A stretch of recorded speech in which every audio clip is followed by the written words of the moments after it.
Hi, everyone. We want to welcome you to our second webinar in our Creating Trauma Responsive Schools webinar series.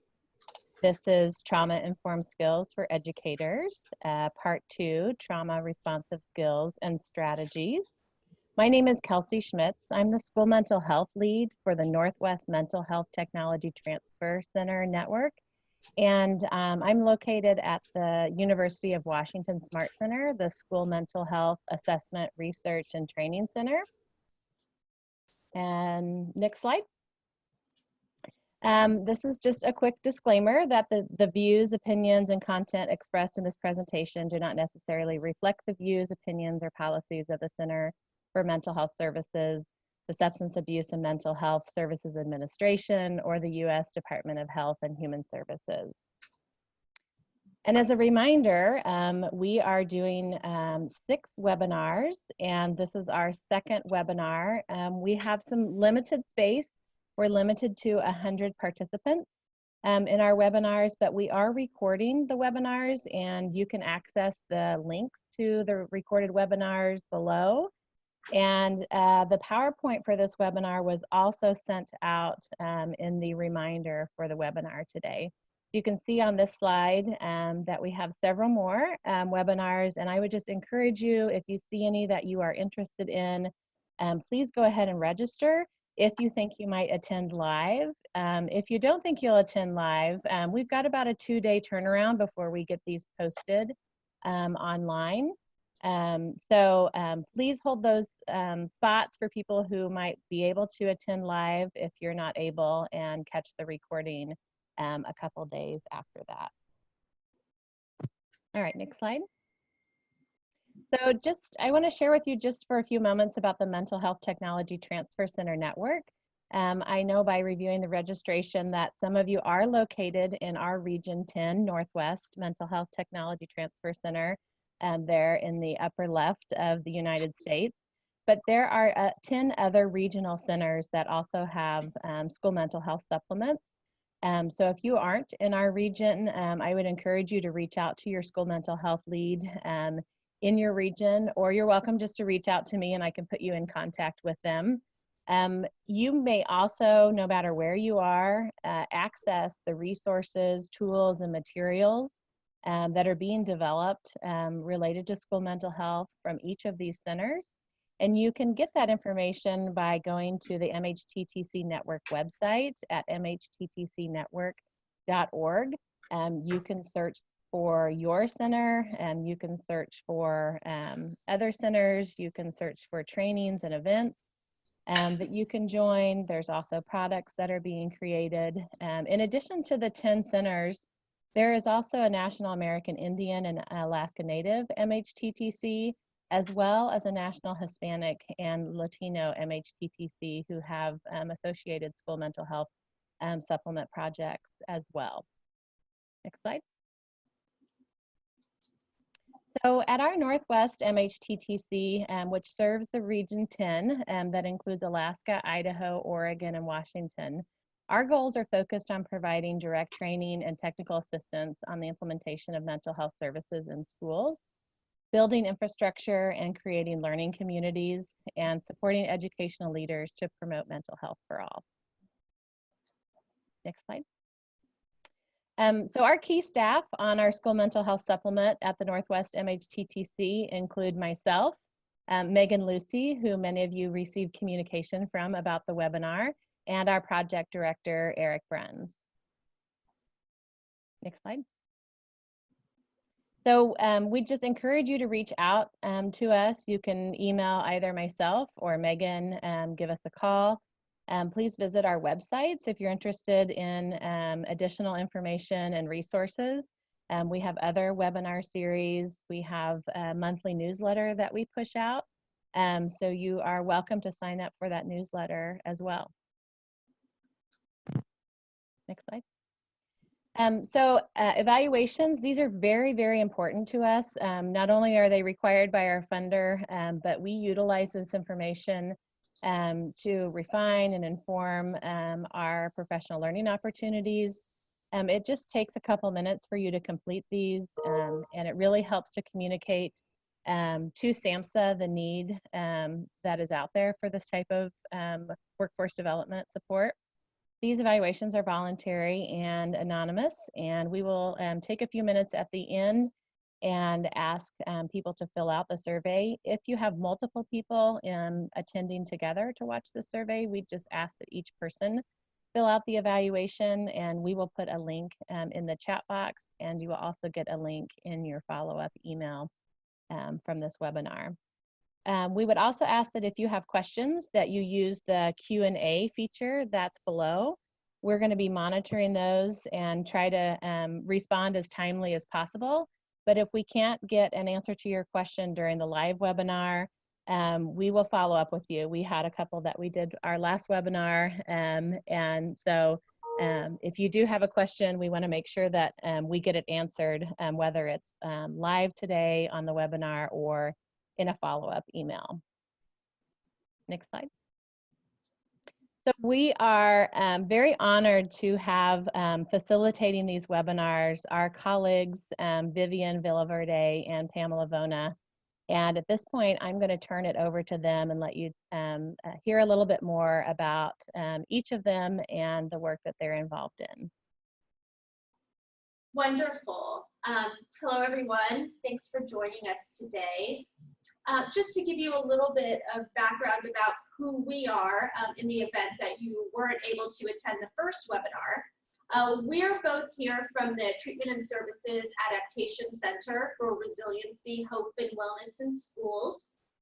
We are a federally funded center from the Substance Abuse and Mental Health Services Administration. And our center has been around for over 20 years.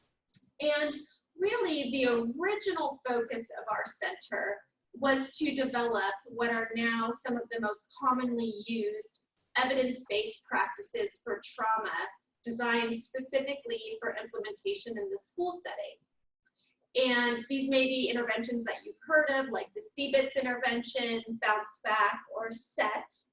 But what our center has really learned over the past 20 years is that while these evidence-based practices are absolutely effective at ameliorating signs and symptoms of trauma in our students, we also know that they're most optimal and most effective when they're implemented in a school setting where everyone has a shared lens. Everyone is trauma informed and everyone has the skills and knowledge to be able to respond to students in a nurturing, trauma-sensitive way.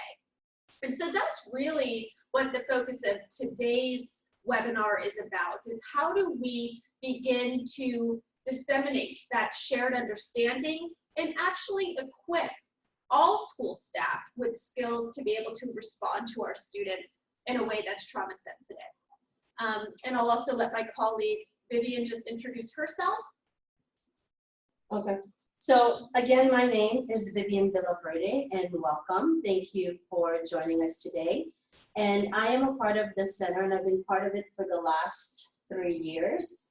And I mean, personally, my own training, I was trained to be a school social worker. And so I have been working with the Los Angeles Unified School District for about 10 years prior to coming to USC as a faculty. And then as a faculty, Pamela and I have been partnering with multiple school districts locally, as well as the California Department of Ed, in doing this and in training educators as well as paraprofessionals.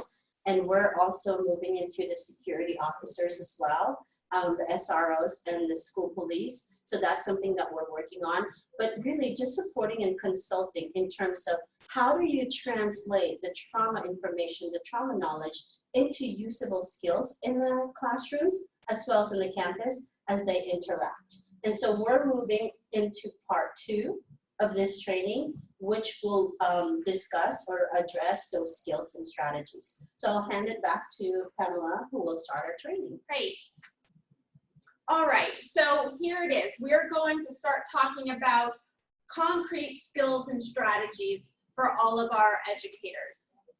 So now, if you were on the prior webinar, we covered the first 2 bullet points, which were to learn about different types of traumatic experiences and how often they might be happening in the lives of our students. And we also started to understand how symptoms and signs of trauma might manifest in the classroom. And so today, we're really going to focus on this 3rd bullet, which is, again, to enhance educators' ability to respond supportively with students who have been exposed to trauma and to build resilience in all of our students.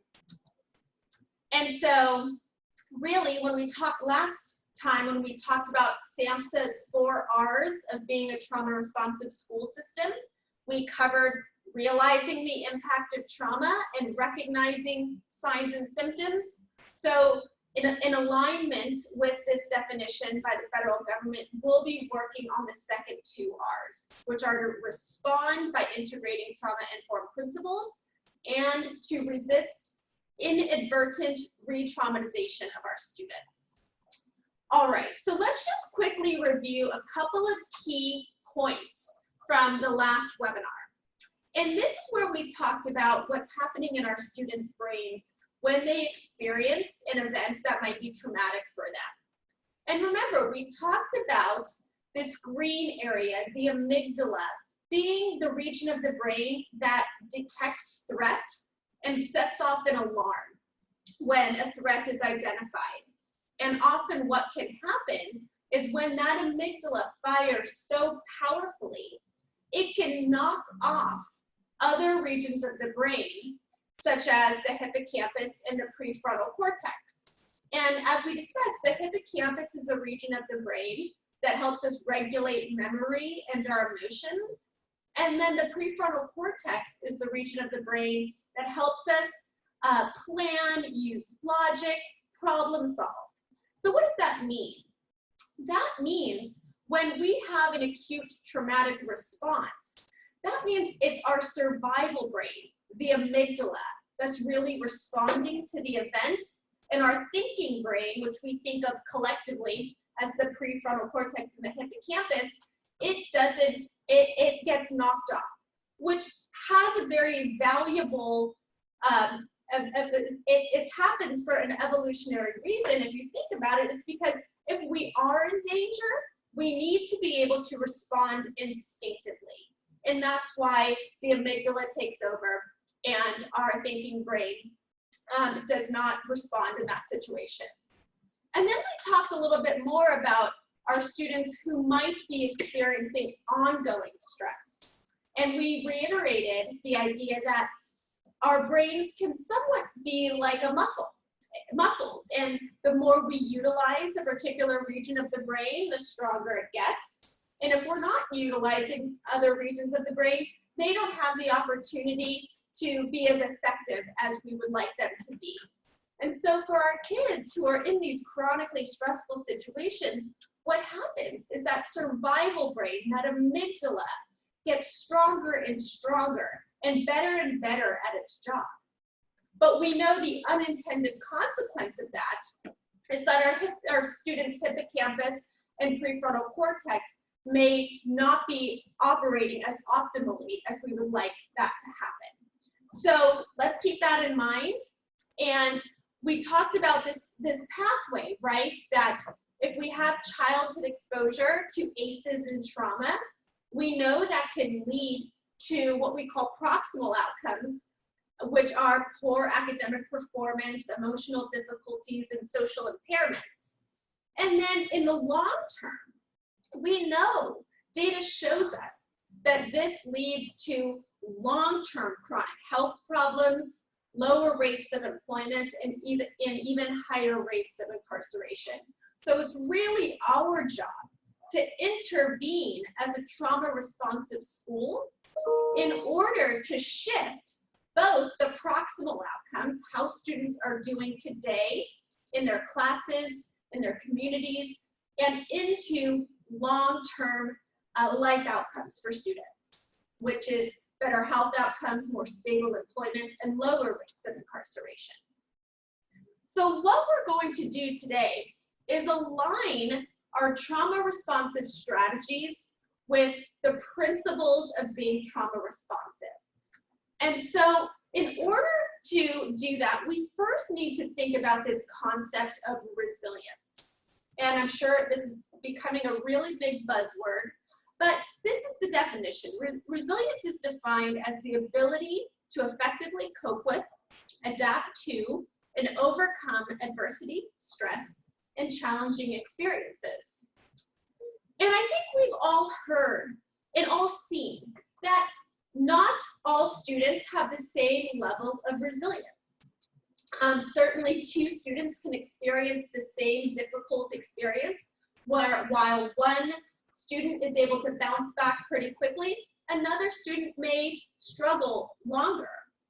And so researchers have started to look into this to try to better understand why some students are more resilient than others, why some children are more resilient than others. And they've really broken it out into 2 types of factors. First and foremost, there are assets that some students have. And we think about these as really internal characteristics of the student. So these could be things like the level of intelligence they're born with, the temperament that they're born with, whether they have particular talents, and their level of self-esteem. And so these are things, some of these we have some control over, certainly helping support a student's self-esteem, but other internal assets we probably don't have as much control over, like their biological temperament. And then, of course, we look at resources. And these are the things in the student's external world. What is in their environment? And we know that there are certain resources that make a student more resilient. These include a relationship with a trusted adult, consistent and predictable rules, routines, and rituals, and having a sense of purpose. And so now let's talk about, and what we'll be doing for the rest of the time is talk about how do we incorporate this knowledge of protective factors into our work with students. And of all of the protective factors that I just mentioned, relationships are the most potent and most powerful protective factor for students. And, you know, I know it's almost become cliche at this point, the one trusted adult saying, but it is absolutely true and borne out in the science. And what we know is that our supportive relationships with students can actually serve as an antidote to trauma. In fact, it can help to re-sculpt our students' brains. And we'll show you a little bit about what we mean by that. And certainly, educators have the ability to communicate to students that they are safe and they belong to a community. And we're also modeling for them safe and trusting relationships. The slide is not, there we go. All right, so I'm just gonna quickly talk you through this research study that was conducted. And what it is you see on each of these little graphs, there's a time point 1 and a time point 2. And what the researchers did was at time point 1, they took a snapshot of students in the 8th grade and assessed their reading achievement, their math achievement, and their level of hope. And that's the time 1 snapshot that you see. And then a year later, they tracked all of those students again at their new school in the 9th grade when they had transitioned into high school. And what they asked each of these students at the end of 9th grade was, did you feel supported by at least one person on campus? And what you'll see here is that for the students who said yes, they felt supported by one person at their new school, those are the students represented by the dotted line. Conversely, the students who said that they did not feel supported by someone at campus, those are the more straight line, the solid line. So what you can see here is that a relationship with a trusted adult improved students' sense of hope, and it improved their reading and math achievement. So then we have to start to wonder, well, how is it that a relationship can make a student better at math? How is it that a relationship can help improve a student's reading comprehension? Well, we have some information, and it is borne out in the neuroscience here. And you may now look at this and see that it's very different from the prior two slides that we looked at, where if you remember, it was the amygdala that was turned on and bright green, whereas the prefrontal cortex and the hippocampus were gray, meaning that they were not operating as optimally. So what we've learned is that close relationships help students feel safe and connected.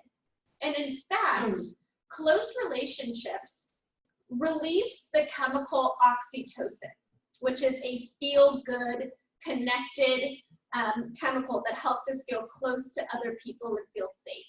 And what that chemical does is it actually turns down the amygdala, the survival brain. And in doing so, it allows the prefrontal cortex to operate more effectively, as well as the hippocampus. So this is some of the neurological basis for what we hear about when people say it only takes one trusted adult.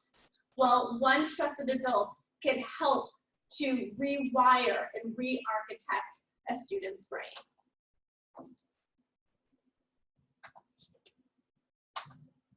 It's not. We're having, okay. Now this is a great video that we won't be playing now, just for in case we don't want to run into any technical difficulties, but we encourage you to watch it going forward. And now I will turn it over to my colleague, and she will talk through the 6 principles of trauma-informed support.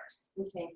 Well, if you notice, or if you remember, Pamela referred to this in terms of aligning the skills and strategies to the 6 principles. So the 6 key principles of being of a trauma approach or being a trauma-informed system is number 1, safety, trust and transparency, peer support, collaboration and neutrality, empowerment, voice and choice, and cultural humility. So we'll get into each one of them in the preceding slides.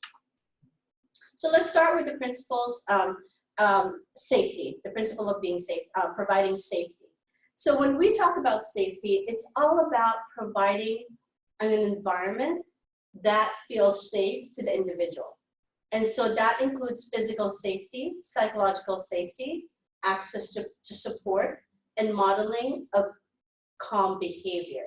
So if you think about it, if that one particular relationship that provides that sense of safety can promote the reconnection of the prefrontal cortex and the hippocampus, just like Pamela has mentioned earlier, imagine an entire school system, a full environment where the individual, in particular the student, feels really, really safe and would have the opportunity to really reconnect and calm that survival brain.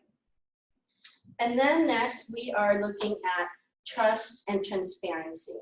So trust and transparency talks about providing clear expectations, predictable expectations, and that's predictability, and consistency. So if we're going to create a trust and transparent system, we have to really look at our environment, whether kids or the students know exactly what to expect.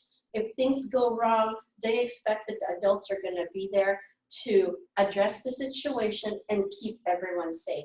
And also, if you're looking at classrooms, if you're looking at rules and discipline, that there's predictability and consistency, no matter who break those rules, the consequences or the response would be the same. So just think about that as we move forward with the rest of the strategies. And then the next principle is all about peer support. This applies to students and adults in terms, and also it is a foundation that we wanted to create for learning and collaboration as well. And as we look at peer support, we want to look at shared experiences that promote healing and well-being. And I just want to address this in terms of peer supports among students, but also peer supports among the adults on campus. Because if we're gonna do the work that we're going to do, we're gonna need each other. We're gonna need each other's support. And then the next principle that I want you to keep in mind as we move forward is collaboration and neutrality. And this is all about partnering with each other, leveling the power and the field in terms of being able to have the same contribution and the same voice as we move forward with the work that we're going to engage in. And then also we're looking at meaningful shared decision making. So if we're going to have a truly collaborative team and a collaborative system, then we have to look at opportunities for meaningful shared decision making. And then another one, it would be empowerment, voice, and choice. So as we look at this particular principle, we have to think about this in terms of the adults who are going to be doing the work, as well as the students who we're going to be interacting with.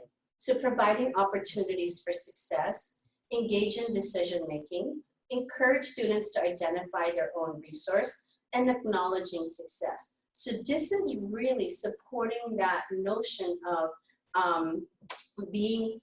developing a trauma-informed lens instead of looking what is wrong with our students, acknowledging success, looking at what their resources are and what they can do and are able to do. And one thing I would just quickly add about empowerment is that we know when a student is exposed to a traumatic experience, that can be a situation where that student, that child feels extremely helpless. It was a situation that they had no control over and wasn't able to deal with in that moment. And so when we give them opportunities to have more agency, to feel like they have control over their environment, that helps them to feel more confident and resilient. Great. And then lastly, it would be cultural humility. So some of the things that we want to focus on when we're looking at this principle is learn about students' culture and let them define the context of their experience. I think this is really important. And one of the things that we have to look at is that not making any assumptions and looking at what groups they might belong in, and assuming that that experience is going to be the same as everybody else. So even though they can identify with a particular culture, a particular subculture, we want to make sure that we're letting the individual experience come out as well, or validating them. Identifying strengths and assets of the culture, because again, looking at the resources that they might have, and remember the point in terms of protective factors. This might be an area that we want to tap into in looking at protective factors. And then next, understand inherent protective factors and coping mechanisms associated with each culture.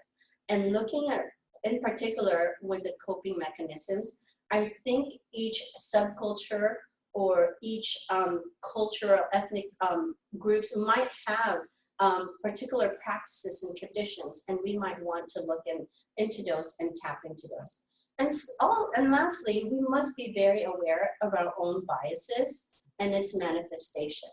So coming into this, have we checked in with ourselves in terms of our own beliefs and our own practices, and how much of those are we imposing versus how much are we letting the individual, particularly the student, define the experience and also share with us what would be the most effective way in dealing or in processing what has happened to them. So now that we've discussed the different principles of being a trauma responsive system, what we would like to go now is looking at fostering a trauma responsive climate. So as we look at creating a trauma responsive classroom, because we're looking at focusing in with our educators today, so we're going to focus in the classrooms. So as we think of creating that trauma responsive classroom, we want to look at a safe and calm classroom that are essential for learning. So is the student going to have a calm down survival brain so that they can engage the learning? So how do we create that? And then true for all students, but particularly important for students with trauma history, we want to make sure that they are connected as they come to the classroom where they're going to learn. And as the adults, we saw how important, just like Pamela has demonstrated earlier or discussed earlier, that creating that positive relationship by fostering a safe space with you as the adult, I think that would be very, very effective in creating that positive learning environment for them. There are strategies educators can employ to foster safety by identifying, eliminating, and minimizing the impact of trauma arousing events. And so in the next few slides, we'll look at what are some of the features of a trauma responsive classroom. So transparency and predictability. I think, one of the things that we're suggesting is that it is very, very important to make sure that the classroom is as unpredictable or as predictable as possible. You need to be clear with your schedule, clear with your classroom expectations, the behavior expectations, as well as the consequences, whatever they might be, for those behaviors that are not conducive to learning. So we want to make sure that we're doing that at the very onset of the school year.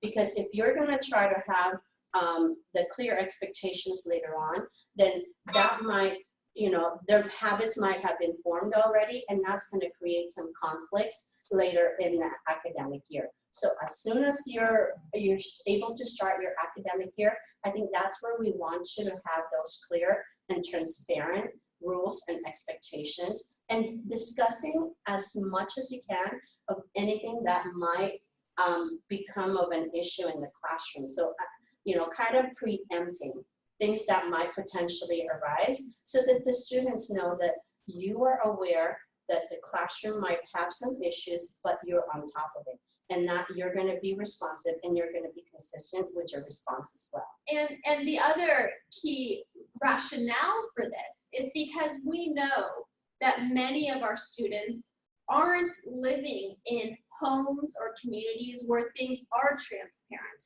where they can predict what's going to happen next. And so that's when we know their survival brain is really active, because they don't know what to expect most often in their home or in their community. So in order to bring them into an environment where they do know what to expect, both in terms of how the day is going to proceed and how they're going to engage with their peers and with staff, that helps them to know what to expect and to therefore calm down that region of the brain that's really hypervigilant and seeking. They've learned to expect the unexpected, and we want to help them understand what to expect. And just to impress how important this particular factor is, I actually teach graduate level students. But in the beginning of each of my class, each fall, I've actually created a system where I've had each student write on a Post-it paper some of the rules and expectations that they expect from each other for the entire class, and I have them sign a contract in the beginning. And again, these are adults, and it makes it so easy for me, especially in the use of social media with adults, in terms of coming back and reminding everyone that we all signed a contract and that we're holding each other responsible in the consistency, the predictability, as well as the safety in that classroom. So no matter how old your students are, I think these are just opportunities to empower them to be part of that rules transparency, if that is something that you're able to do, but also to hold each other accountable for it, especially when they're not used to having rules and expectations and having been exposed to chaos all the time. Classroom layout. So we want to look at entrances, exits. How visible are they? How accessible are they? Is it easy to get out? And we have to look at some of the students who might actually respond to knowing that there is an exit for them. So some students might not be comfortable not having that escape route. So we want to make sure that we're paying attention to those particular students who might feel so much more safer when they know that they're closer to those exits. So looking at proximity and who needs that type of proximity. And then some students may not like having students behind them. I know some of us, this might be a real challenge, and so we have to be really creative on how far you're going to sit the students, how far from each other, how close to each other, and who cannot sit in proximity of you. So those are the kinds of considerations that we might need to look at, as well as adequate personal space in the seating arrangement, and not only while they're sitting, but when people are walking in the aisles in between desks or in between seats. Because some of them might be experiencing some hypervigilance, that if somebody's walking to them too closely, that they might impulsively react to that particular proximity. So we have to look at that. Look at sort of also the stimulation factor in terms of the busyness of the classroom, the busyness of the desk. So depending on your group, depending on how much you know about the students, these are the kinds of things that you might want to consider as you look at your classroom layout. Subject matter. I really like this particular strategy, being able to pay attention to it and really, assess what are we putting up in our walls. So we need to be mindful of potentially triggering classroom signage. As you can see on some of the examples that we have, we need to look at the subject matter. We have to also look if they're welcoming or inclusive. And we also want to look at how empowering they could potentially be. So as you can see on the example on the right, there's one all about potentially either physical assault or sexual assault. And so would this be triggering, or would this be a reminder for potentially for some of the students that might have had experience with physical, verbal abuse or sexual abuse? And then here you have the Desert Storm poster. Are some of our students struggling with family members who have been deployed many times or currently have come back and are struggling with reintegrating back into the family? And then look at that multicolored hands in terms of, having signage that are welcoming to all types of students, as well as promotes inclusiveness and equity. So these are the kinds of things. And I noticed some of them are subject matter related, like science classes and things like that. I know some of the health classes might have some cancer or some particular disease poster. So we might want to look at that, especially if we have students who might have a family member with a particular illness and are currently going through that kind of difficulties or stressor. Yeah, and so when we do know something, like for example, if one is a science teacher and they know they're going to be teaching the science of cancer cells, but they certainly know that they have a student who has a family member that's dealing with that.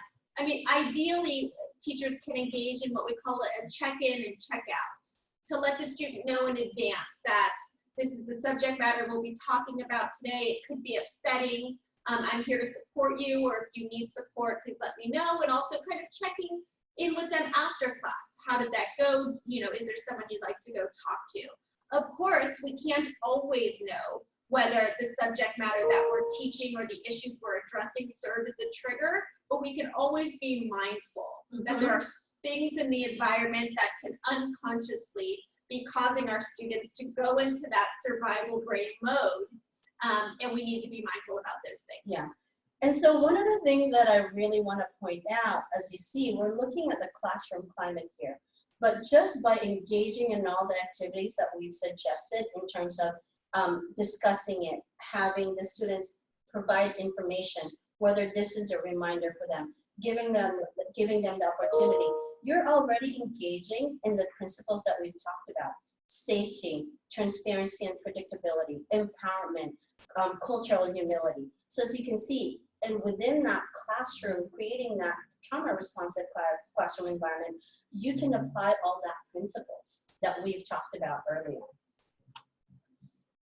And then also looking at external stimuli. And this one we don't have control of, but we definitely need to pay attention when outside stimuli are happening, particularly if your classroom is by a major street, which in a lot of the urban schools, that is most likely to happen. So sounds of sirens, car brakes, bikes, maybe a fire truck or an ambulance passing by. So looking at who might be reminded of a particular stressor or traumatic experience, looking at the reactions of the students when these types of stimuli, external stimuli does occur. So just in particular, one thing, I mean, it's easy to overlook these days. So if you have a student who is not acting their usual behavior when there's a sound like this, then instead of like looking at them as not paying attention, but really, you know, having a sense of curiosity, what is really going on? What might be going on? And then, you know, sort of exploring an opportunity to connect with that student and see if there are additional supports that they might need. So just as an example, at the Broward, when that shooting occurred and everybody came back to school, the school district did not even think about it, but they, you know, kind of resumed as usual in terms of their bells and ringing the bell in between classes. But as soon as they rang that first bell, the entire school just went into chaos. And it's because, come to find out, the whole time that the incident was happening at Broward County in Florida, the bell was ringing the entire time. And so they had to come up with an alternative. So up to this time, according to our colleague who's supporting Broward right now, they have not used the school bell to signal changes in class time.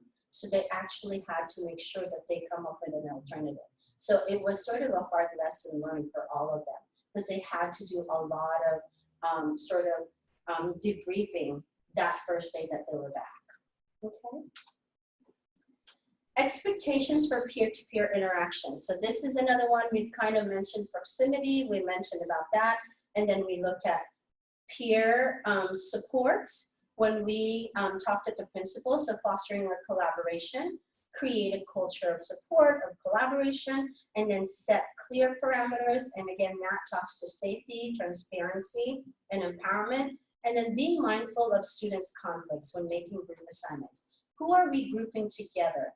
Are we looking at who might have some conflict history, and how, you know, productive would that be in putting them together for certain class projects and activities? So we have to be aware of all of these things so that as much as possible, we can prevent any potential conflict or disruption in the classroom, and just being very aware of it on the get-go, on the onset.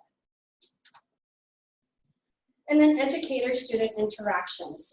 This involves students in decision-making power. So anything that you're gonna do in your classroom, if it's one of those things, consider empowering the students, or consider including the students in the decisions and providing their input, and so that they have ownership of their classroom as well. So that's why the example that I gave you, where I had the student put in a poster, write in a poster note, and put in a board, those are the exact words that I embedded into what we were agreeing on for classroom expectation, because I want to make sure that the elements that are important to them are included.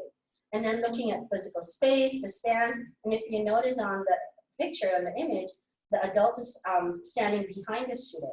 So we have to be aware, if this is something that could be a reminder of some sort of a traumatic event for them. So is it better to approach in the front, on the side, or is the student okay with this? And so not taking it personally when students are not responding in our proximity approach, that potentially it is because of some experience that they might have.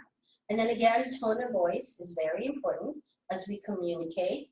And again, our students are so used to conflict, maybe conflict-inducing voices, loud voices. And so how do we create that calm? And so modeling that, as well as being more effective in our communication with the students. Calm corners. This is one of my favorites as well. If at all possible, part of the predictability and the expectations that we want to create is creating a calm corner. engage student senses through touch, sight, sound, those bendable balls, their squeezable balls. If you see one of your students starting to escalate a little bit and become dysregulated, what do you have in your classroom that they can, that you can actually support them and have them moved aside for a bit of a time so that they can engage in self-regulation? How are you going to teach this? How are you going to provide opportunities for this? So this is really important, excuse me, to consider. So some of the things, if you can afford it, if there's space for it, looking at a calm corner potentially. It should include objects and activities to engage student senses, coloring, so tactile stuff, visual stuff, as well as auditory calming opportunities. Set clear, calm corner parameters as well as expectations at the very beginning of the school year. It'll be really hard to set this up in the middle of the year or anywhere after the beginning where there's already a pattern that's been developed. So it's really, really important to set this up.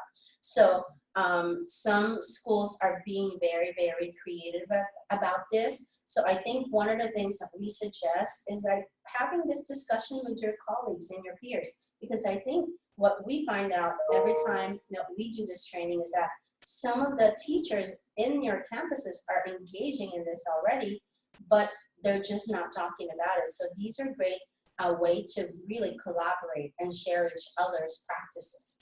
And then another thing that has been done in Las Vegas, because of the MGM shooting, one of the schools that we worked with, they actually wrote a grant to TISE and asked for money so that they can create a calm and mindfulness room. And they've covered it in those puzzle foam pieces so the floor is soft.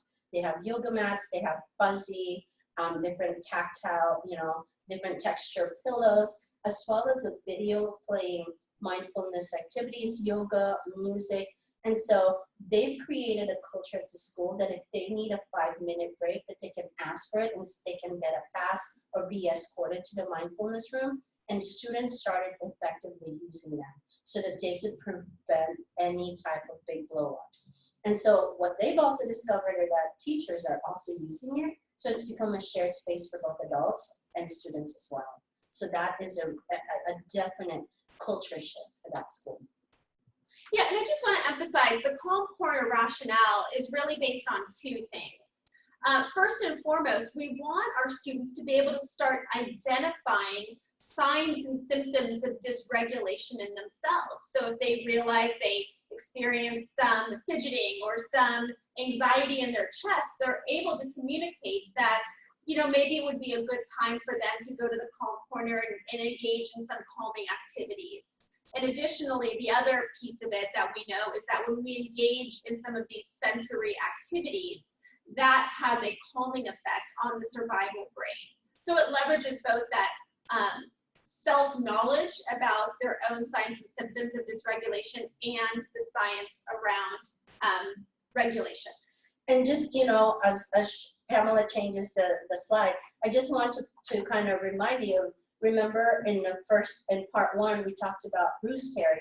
And one of the things that he's talked about is that some of those repetitive motions and activities the student engage in when they're dysregulated actually creates that calm and provides themselves its opportunity to reconnect, calm the survival brain, and reconnect the prefrontal and the hippocampus as well. So those types of activities really provides opportunities for the students to learn how to self-regulate. We're just making sure that we're actually cultivating it and really tapping into those protective factors and empowering them to do it, to engage in them. All right, so in the next part, we are going to talk, well, first I should maybe take a quick break and see if we have any questions. And I'll just quickly check on our chat room or if our partners. Hi, Pamela and Vivian. We don't have any questions yet, but I wondered if you could take just a couple moments to address the concern around active shooter drills.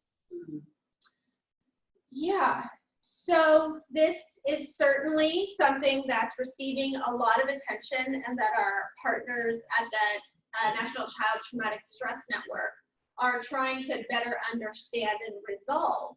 But again, we could have, you know, any of these drills, whether it be a fire drill, whether it be any other kind of drill, they need to be conducted in a way where people understand the neurology of trauma and people understand trauma reminders. People understand how students can be triggered. And so certainly doing things in a way where we maybe know in advance students who are more likely to be triggered by an event, notifying them in advance, being able to support them afterwards. We need to put a lot of those protections in place so as to prevent dysregulation in vulnerable students. And I'll let Vivian chime in as well.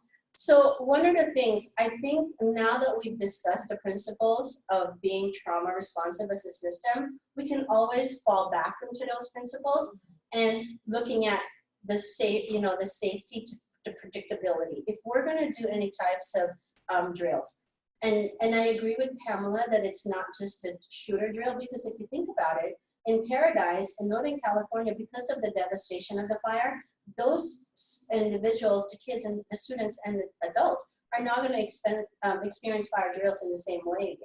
And so are we talking about it beforehand? What are the conversations that are taking place? And are we debriefing and talking about it afterwards as well?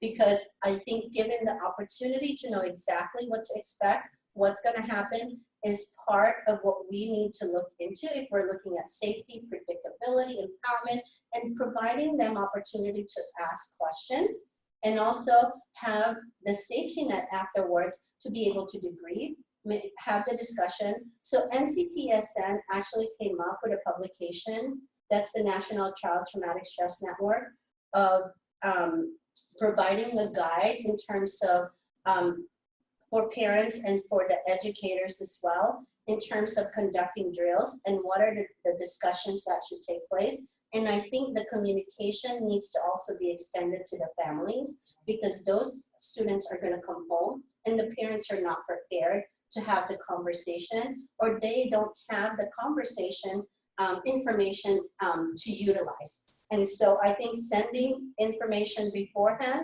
as well as afterhand, and then provide after the fact, and also providing the parents maybe some talking points, providing them information might be really helpful. So I think that's, we can definitely forward that to you so that you can send it to all the participants. Thank you. I actually was able to find it, and I'm putting it in the chat box right now. Great. All right, so next we're going to move into how we're communicating with our students. And one of the things that I hear from teachers all the time is that in some cases they really avoid engaging with the student, especially a student who they know has experienced the trauma, because they're so scared of saying the wrong thing, saying something that might trigger the student, might upset the student. And what we're here to do today is provide you with some really concrete strategies for supporting these students in a way that still falls within the scope of your practice. We are not asking teachers to become counselors or school social workers. So what these trauma responsive communication strategies are intended to do is they are intended to enhance that sense of connection that we talked about at the beginning of this presentation, that we know when a student feels connected and safe, that they're able to turn down that survival brain and engage better in the classroom. And so that's what these specific recommendations are intended to do. And so first and foremost, we're going to talk about attunement. And so first and foremost, there's two ways that we can attune to a student. And that really, there's the term that helping a student feel felt. So this is not just attuning with them at an intellectual level, at a cognitive level. It's really about engaging with them at an emotional level. So first and foremost, there's ways of validating a student. And a validation is something that recognizes, encourages, or reinforces that a person's feelings are valid or worthwhile. So that doesn't mean that we necessarily agree with everything a student says. They might say something like, no one in my family cares about me. We don't necessarily, some teachers may want to immediately jump in and say, well, that's not true. Your family cares about you. Instead, what this is about is saying, I understand that it feels that way. And so the idea is that you are appreciating their emotional experience, not necessarily agreeing with it, but appreciating it. And certainly identifying instances where we know a student is doing something really well. So maybe they have some stress at school, but we might be able to say, I know there's a lot going on, but I'm glad you're here. You've worked very hard on that. I'm proud of you. Now here's the conundrum, is that most often, the students that are most in need of validation are sometimes the ones who are hardest to validate. It's hardest to find something to validate in them. And so that's why this can be extremely powerful, because a lot of those students may not be getting that level of validation at home. And so it can be extremely potent when they do receive it in school. And then there's this idea of simple reflection. And this means staying really close to what a student has said and just in some ways rephrasing it or repeating it back to them. Again, I recognize that for some of you this might seem overly simplistic, but again, what we're trying to do is communicate to them in a way that enhances connection. And it might feel a little bit awkward, but it's incredibly powerful, simple tool.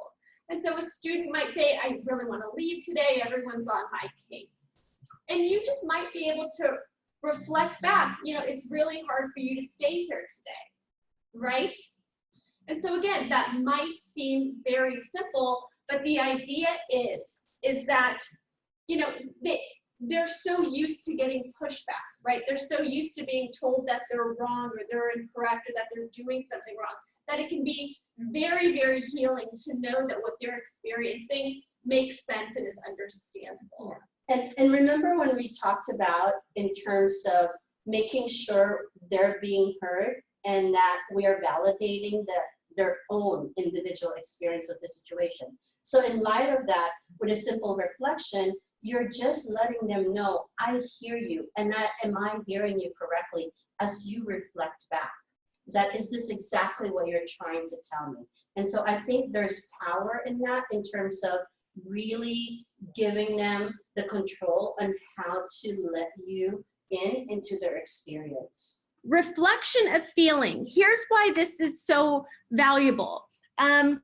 Dr. Dan Siegel, who many of you may have heard from, he started the Mindful Awareness Research Center at UCLA.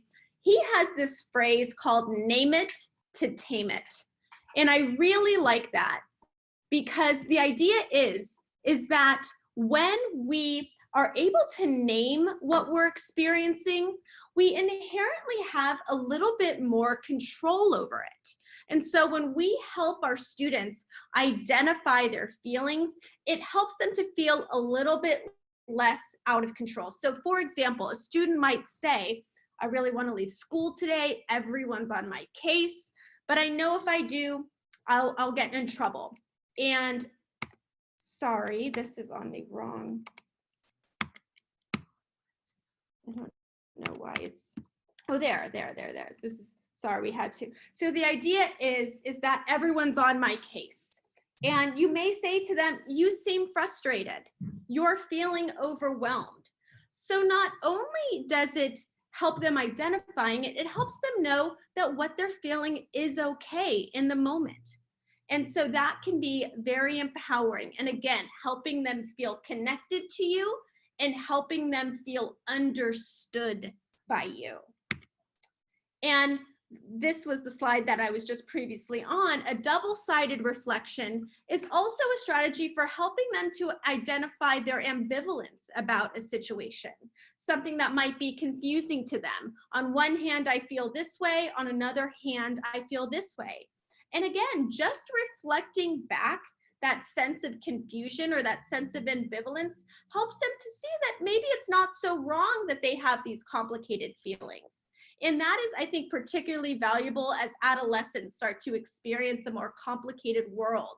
And we know that things are nuanced. And so to help them see, like, yes, the situation that you're in makes sense. I understand the difficulty that you're having right now. I understand the confusion you're feeling, and that makes a lot of sense. Again, is just designed to not fix their problem. That's not necessarily what we're here to do. We're here to help them understand that we appreciate what they're dealing with and we want to be supportive of them. And so the reason that some of those techniques that I just outlined might feel a little bit awkward is because we've all gotten into our own communication habits. So for example, given our role, we might be in the business of maybe giving advice or making suggestions. That feels like our role as helpers or as educators. But that doesn't necessarily serve the purpose of enhancing connection. Also, something like persuading with logic or arguing or lecturing them. Here's the situation, here's what you need to do, this is what makes most sense. Again, that might be useful in some situations, but really with our students who are exposed to trauma, it's not helping them to see that we understand what they're dealing with. And we know that for some of these students, because their prefrontal cortex is not operating as effectively, the idea of trying to persuade with logic and engaging their prefrontal cortex may not be the most effective approach for creating that sense of connection. So I really like this slide because I think it gives everyone the opportunity to reflect on different communication strategies that we've all developed, good, bad, or indifferent, and really identifying the ones that may serve as a roadblock to facilitating connection with the student. Because again, we know that connection is so important to re-architecting the way their brain is operating in the classroom setting. Now, another thing that we can do is normalize what's going on for our students. Again, for a lot of our students, especially those who are routinely being exposed to different traumatic experiences, the world may feel like it's out of their control. They may not be able to make sense of things. So what can you as an educator do to help them manage all of those different experiences and feelings? Well, one of the most effective things we can do is help them to see that what they're experiencing is actually quite common based on what they've gone through. And so now that you as educators understand the signs and symptoms of trauma and why certain emotional, cognitive, and psychological reactions result, we can help them to understand, yep, you're having difficulty sleeping, that makes sense given what you've experienced. And so of course, what we want to do is consider the student's age and their understanding of events as we talk to them about that. And we want to educate our students and our parents about what they might expect emotionally after experiencing something difficult, and also the kinds of behaviors that might manifest. So the example I just gave, sorry I'm late today, I didn't sleep last night. And again, you can just respond by saying, that's pretty common. I don't have my homework, I couldn't do it. If we know a student has recently gone through something very traumatic, we can say, you know, it can be really hard to communicate, to concentrate after you've experienced something scary. And then thirdly, the other thing we want to do is facilitate their sense of empowerment. And again, we talked about earlier why this is so important, because we know our students who have been exposed to trauma have been in situations where they felt extremely helpless, where they had no control. And so when we're trying to support our students and talk to our students, are we identifying ways to empower them? And this can be done through identifying resources and protective factors or helping them problem solve. So we can ask them questions like, what's been helpful in the past when you've had a hard time sleeping? Can you tell me what you think would be easier for you to get your homework done? You're collaborating with them as they work to manage some of these difficult situations. And again, you're not fixing the problem for you. You're not engaging in any type of clinical conversation or therapy with them. You're simply trying to help them identify their resources and assets. All right, so this is probably the module that teachers want to hear most about. The process of de-escalating a really difficult experience. Because I know some of those examples in the communication module may not have seemed as difficult as some of the other types of conversations that we have with students. And so there are really 4 steps to de-escalating a difficult interaction with a student. All right, first and foremost, it is teacher self-regulation. Now, we can only engage with our students from a place of calm, right? And we know that if a student is dysregulated, what does that mean? They're in survival brain. That amygdala is firing, and the prefrontal cortex that's responsible for problem solving and logic, that is offline. So we need to be, it can be really hard to stay regulated when a student is really dysregulated. We know that there's this concept of emotional contagion, and we often take on the emotion of someone who's in our environment. And so that can be difficult.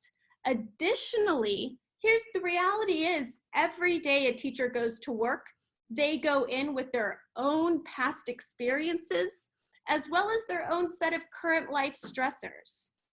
And so we really have to be mindful of the things that are likely to get us dysregulated and to be prepared for them in the moment. Mm-hmm. So continuing on with self-regulation, we want to look at, are we reflecting? Are we aware of our past stressful or past trauma experiences as well, just like Pamela said earlier? And then what are those current stressors? So I think checking in with ourselves prior to leaving our car from the parking lot and getting into the classroom is a good practice to have. What have you dealt with prior to coming to the school? What your morning has been like? What has that been like in your household? And then the commute. As LA residents, we kind of have to debrief as we leave our cars because it's quite different for us. But again, each and every one of us have particular commute experiences. So public transportation versus whatnot. And then self-regulation strategies. After our check-in with ourselves, what are we doing? And when we say self-regulation strategies, looking at it from the immediate as well as on a constant practice perspective. So positive thoughts as you approach a current situation, engaging in self-talk. I can manage this. I'm prepared. I've done this training. I have some communication skills I can use, and I understand where the student is coming from. So these are the kinds of things that you can engage in. That's what we meant by those thoughts or mantras that you want to sort of fall back into as you approach those particular information situations, that it is not about you and that the student is going through something, and tapping into that trauma knowledge that you now have. And then grounding, noticing the details of the setting that you're in. Ask yourself, what's today's date? So grounding in a way that it's, kind of reminding yourself too that this is what I have in front of me, and then not worry about what is next on your plate as you're approaching the situation too. It's like, what is fact-based maybe? So this is Johnny. John is dysregulated. Johnny is upset right now. And so just kind of looking at those sort of more tangible things to focus on as you approach the situation. And then as you look at also like practices, meditation, also some relaxation techniques, deep breathing. So what are your self-care practices too? So as I mentioned earlier, as you're looking at self-regulation strategies, we're talking about as you approach a particular volatile situation, as well as your prior practices that creates that sense of calm and regulation that you can always tap into when you approach challenging situations. Excuse me. So Okay, so while Vivian takes a sip of her water, I think the most important to stress in this first part of the de-escalation process is that we're not going to be very good at maintaining our calm unless we are practicing that on a routine basis. You can't call on your own self-regulation strategy if you haven't practiced that strategy. So the more you're engaging in on your own or as part of the classroom routine, meditative techniques, managing self-regulation, you'll be able to call upon that skill if you need it, if you've practiced it. Whereas it'll be a lot harder to stay regulated if we're not practicing those self-regulation approaches. Okay. So in terms of student regulation, so once you've been able to really connect with yourself and attune with yourself that you're ready to approach the situation in a calm way, then we can now look at addressing the students' dysregulation as well. So because the student's prefrontal cortex is not engaged optimally, remember the brain, the stress response brain, it's the survival brain and the reasoning prefrontal and the emotional regulation of the hippocampus is not working. So the students is triggered.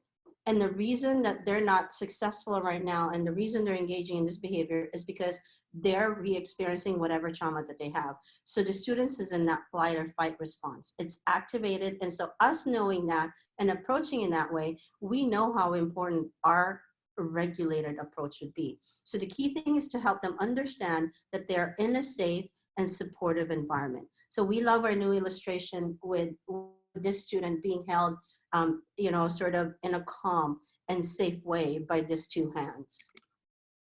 So as we look at student regulation, looking at some of the strategies are grounding, looking at how do we keep them, how do we look at staying in the facts, staying in the moment, and not really engaging them in any kind of reasonable or analytic discussions because they're not able to do that.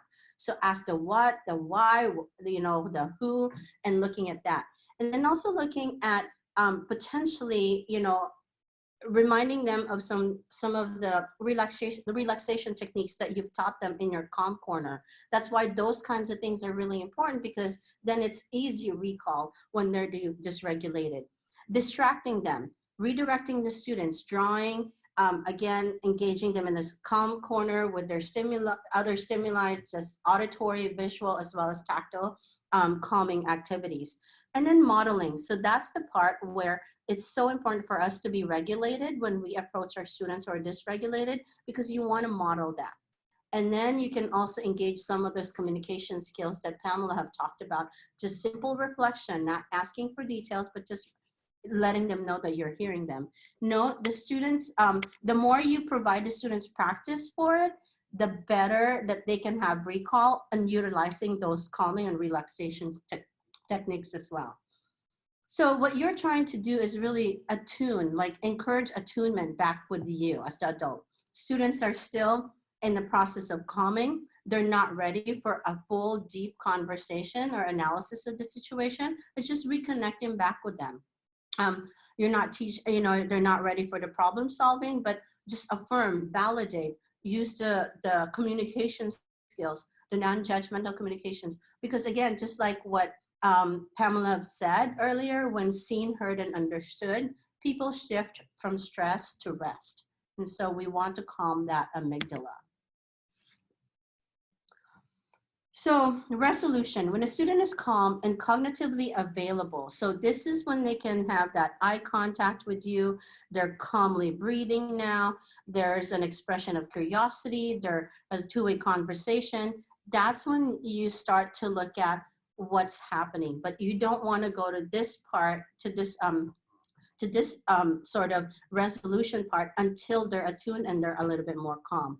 So resolution, again, what we want to say is that when students are dysregulated or they've engaged in a behavior that's disruptive, we don't want to disregard any of the discipline policies, but we want to make sure that they're understanding why, you know, we're understanding first what they're upset, engaging their current feelings, as well as discussing with them clear expectations and actions. So it's important that you have the predictability, the transparency, and the consistency, because then you can have this discussion without the student not expecting it. And so that creates that safe response. Encourage them to continue the reaction with you, but it's not on a punitive, but there is a consequence, but also there is support and additional supports as needed. And just a couple points as we end the de-escalation part is that first and foremost, your ability to help regulate a student is going to be very dependent on the relationship you've built with them to date. So all of that upfront information that we gave you about resilience, about connection, about how to communicate in ways that enhance connection with the students, those are all going to serve you well if you need to subsequently de-escalate a student. If you've created emotional safety with them, they're going to more easily dysregulate or regulate with you than if you don't have a very strong relationship with them at the outset. And then this resolution piece is really an opportunity to strengthen your relationship with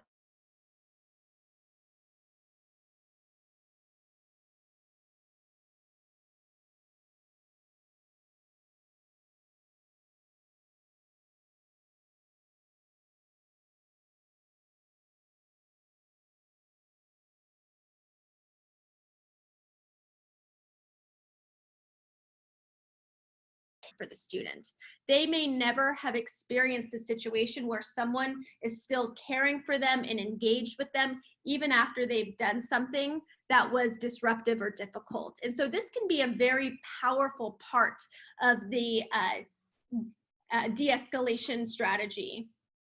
Back on now. Oh, so we're PowerPoint here. Okay. You're good. You just cut All out right. for a moment. Sorry, We didn't just have any reading that. sound from you, Okay. but you're back. So finally, we're just going to get through this really quickly because I know we lost a few minutes with our technical issue. But what we need to do first, not first and foremost, but what we need to be consistently doing is operationalizing and utilizing these principles as we engage with our fellow staff members. So this really is important because it sets the tone, it sets the culture for how everyone engages on campus. So how we talk to colleagues about a student can really set the path for what supports or actions will be taken. So if we're talking amongst one another and engaging and talking about a student who may be difficult or a troublemaker, we may be more likely to engage in some disciplinary action with them. Whereas if we're engaging with our colleagues in a way that's trauma sensitive, and we know that they might be showing signs and symptoms of stress or trauma, we're then probably more likely able to identify the appropriate resources for them because we recognize that trauma might be involved. And so we want to talk about these trauma-informed referrals. And so what you really want to do is keep in mind our trauma-informed principles and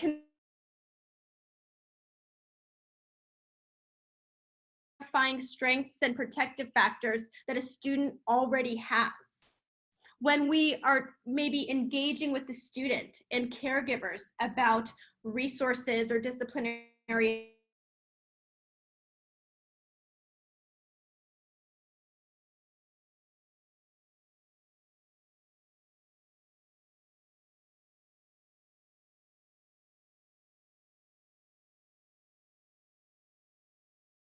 privacy. And then finally, how staff collaborate to support one another is particularly important. Now, we know that educating can be one of the most difficult professions. We know that the demands can be overwhelming. So what are educators doing to support one another?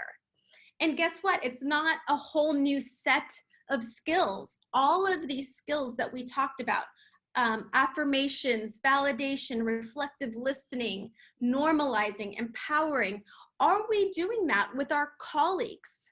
Are we understanding when they're having a particularly bad day or having a difficult time relating to a student? Can we help them understand that, validate that, normalize that, and then help support them moving forward? So when we're able to collaborate that way as staff, we're able to set a model for our students in terms of how to collaborate. Mm-hmm. So in terms of, what would be ideal or what we're striving for is that having that staff collaboration and mutuality, that all of us are empowered to utilize all the skills and to be really trauma responsive as a full system. But then also create enough collaboration and mutuality that when a student travels through our system, that they're going to receive the same consistent message as well as the same consistent support and responses from everyone. So that one staff's response, trauma responsive action, is not undone unintentionally when they move to another staff at that school. So we want to make sure that, we want to encourage that kind of collaboration. Great. And so ultimately, when everyone has this shift in perspective from what's wrong with this student to what has happened to the student, we're really able to engage with one another and with the student and their families in a way that is far more supportive and effective. And then we hope will change this trajectory of students, improving their social emotional wellness, their academic achievement, and leading to better lifelong outcomes for students. And so I don't know, we have 5 minutes. I know Kelsey probably has some business to manage. We do. Or we can take some questions. We don't have anything, we don't have any questions right now. So I can go ahead and do the wrap up. But just want to thank you, Vivian and Pamela, for the amazing presentation today. Despite the technical difficulties, you're just true professionals. The show must go on. So as we wrap up today, just want to, and if you could advance the slide. Yeah. Thank you. Here's the information, contact information for Pamela and Vivian. Our next webinar is actually February 12th. And there are 20 slots left. We just took a peek at registration, so there's just a few spots that are left for that. If you've signed up and can't attend in person, now you can cancel that registration and open that spot up for someone else. I believe Megan has put the evaluation in the chat box. So if you want to go to the next slide, just a reminder, we'd just be eternally grateful if you'd take a couple minutes and complete those evaluations. And if there are multiple people with you, if you could each complete one, that would be really helpful. It just won't take you but a couple of minutes. We will be posting all of the material on the Creating Responsive, Trauma Responsive Schools website. I'm not sure if Megan has got that in the chat yet or not, but we will also be, oh, there she is. You can find the recordings and materials for all the 6 webinars as they become available. We'll be posting everything to that page, including the recorded webinar. Today, the webinar from the first presentation has already been posted, so both the recording and the PowerPoint have already been posted there, so you can access those things. As a reminder, sign up for our newsletter, reach out to us if you have any questions or want to know about future events. And I think with that, we will put an end to today's webinar. We look forward to seeing you all back here in February, and hope you have a great rest of your day.